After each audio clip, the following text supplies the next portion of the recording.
Hello everyone, welcome to back benchers YouTube channel. So guys, जो पिछला video मैंने air force XY group के regarding बनाया था कि आपका एग्ज़ाम कंबाइंड भी हो सकता है और वैसे भी हो सकता है।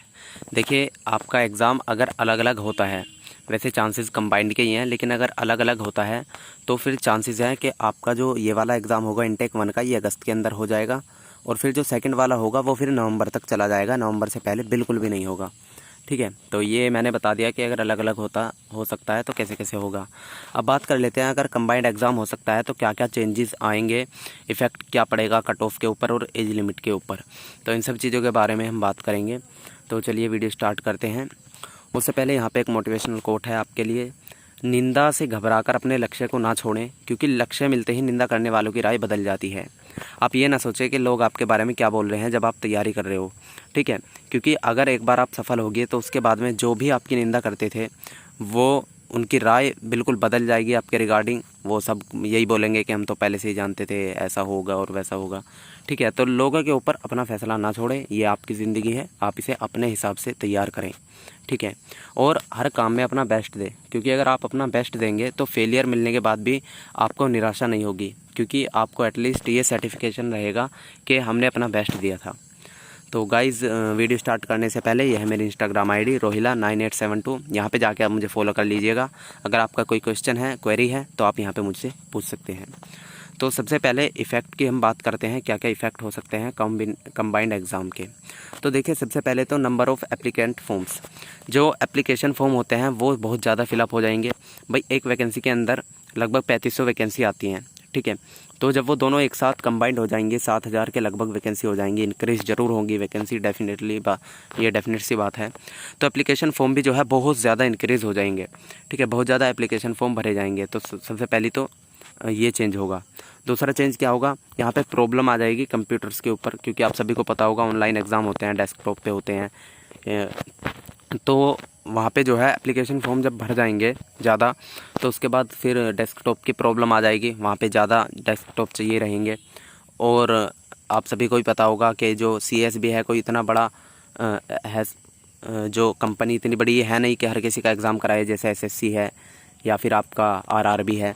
तो वहाँ पे तो सुविधा हो जाती है, क्योंकि उन्हें पहले से ही पता होता है, वहाँ पहले से ही लगातार फॉर्म भरते आ रहे हैं। अब यहाँ पहली बार ऐसा होगा कि दुगने फॉर्म एक साथ भरे जाएंगे। तो यहाँ पे दिक्कत आ सकती है जब आपका CBT कराया जाएगा, यानी कंप्यूटर बेस्ड टेस्ट कराया जाएगा। ठीक है, तो उसके बाद में यहाँ पे आप सभी को पता होगा कोरोना फैल रहा है, और कोरोना फैल रहा है तो इसलिए ज़्यादा भीड़ अलाउड नहीं होगी। अगर मान लीजिए आपका एग्ज़ाम भी होता है तो उसके लिए कुछ प्रिकॉशन रखे जाएंगे। तो उसमें क्या हो सकता है कि भीड़ बहुत ज़्यादा हो जाएगी कैंडिडेट्स की, क्योंकि मैंने आपको बताया एप्लीकेशन नंबर फॉर्म ज़्यादा फिलअप होंगे तो भीड़ भी ज़्यादा हो जाएगी। और भीड़ ज़्यादा होने के कारण या तो फिर ऐसा होगा कि आपकी शिफ्ट जो है बहुत सारी शिफ्ट हो जाएँ। जैसे अभी तक तो 8-9 शिफ्ट में पेपर आपका कंप्लीट हो जाता था, उसके बाद में हो सकता है 20 या फिर कोरोना की वजह से 30 शिफ्ट तक भी आपका एग्ज़ाम पहुँच जाए, या फिर इसी वजह से इसे के डेट को जो है टाल दिया जाए। इसलिए मैं बोल रहा था कि आपका एग्ज़ाम सितंबर में नहीं होगा, अक्टूबर में हो सकता है अगर कंबाइंड होता है तो। ठीक है, क्योंकि जो भीड़ है वो बहुत ज़्यादा हो जाएगी और ज़्यादा शिफ्ट में कराने के लिए ना डेस्कटॉप की ज़्यादा दिनों तक ज़रूरत पड़ेगी, और हो सकता है वैसा ना हो पाए। उसके बाद में यहाँ पे करप्शन वाली लाइन जो है आपको शायद थोड़ा समझना है। देखिए, इसे मैं ऐसे समझाता हूँ, जैसे रेलवे है, रेलवे के अंदर बहुत सारी वैकेंसी आती है तो वहाँ पे बहुत सारा घपला हो जाता है। UPSC के अंदर बहुत कम वैकेंसी आती है तो वहाँ पे बहुत कम चांसेस होते हैं कि करप्शन हो या रिश्वत वगैरह चले। तो जैसे ही वैकेंसी इंक्रीज़ होंगी तो उसमें काफ़ी सारा करप्शन बढ़ जाएगा, क्योंकि वैकेंसी इंक्रीज़ हो जाएंगी। और वैकेंसी इंक्रीज़ होने के बाद में मान लीजिए पहले 2 या 3 वैकेंसी किसी की फ़िक्स हैं पहले से ही। देखिए, ये तो आपको मानना पड़ेगा, हर एग्ज़ाम के अंदर ऐसा होता है। कोई सा भी एग्ज़ाम ऐसा नहीं है जिसके अंदर रिश्वतखोरी ना चलती हो। लेकिन क्या होता है कि वैकेंसी अगर ज़्यादा होती हैं तो तब ज़्यादा ढील मिल जाती है उन्हें, तब वो ज़्यादा रिश्वतखोरी स्टार्ट कर देते हैं जो बेईमान ऑफिसर होते हैं।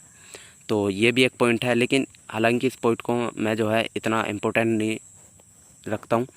उसके बाद में यहाँ पे है जिन भी कैंडिडेट्स के बाद पास में 2 चांस थे, जैसे एक तो मार्च वाला और फिर ये एक अगस्त वाला या सितंबर वाला, उनके बाद उनके पास जो है सिर्फ एक ही चांस बचेगा।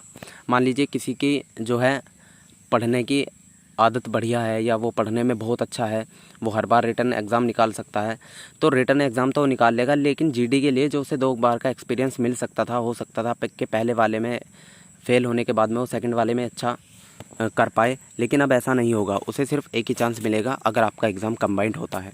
डीओबी पे भी आपका इफ़ेक्ट पड़ेगा। अब काफ़ी सारे कैंडिडेट्स पूछ रहे थे कि अगर हमारे पास जब हमने फॉर्म फिलअप किया था तब हमारी डीओबी थी एग्ज़ाम के लिए, अब हमारी डीओबी नहीं है तो क्या हमें बाहर कर देंगे? तो देखिए ऐसा नहीं होगा, क्योंकि इसमें आपका कोई भी दोष नहीं है और ना ही सरकार का इसमें दोष है। तो जितनी भी आपकी ये कोरोना टाइम चल रहा है, इन सभी का आपको एज में रिलैक्सेशन मिलेगा। इसके ऊपर मैं पहले भी बता चुका हूँ, तो इसके लिए आपको पैनिक होने की कोई भी आवश्यकता नहीं है।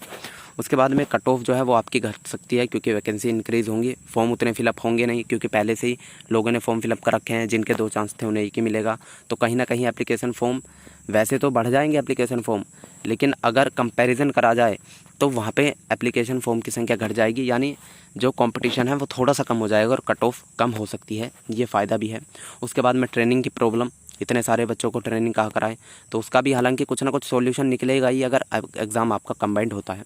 तो ये सारे चेंजेस जो हैं हो सकते हैं अगर आपका एग्ज़ाम एक होता है, कंबाइंड होता है।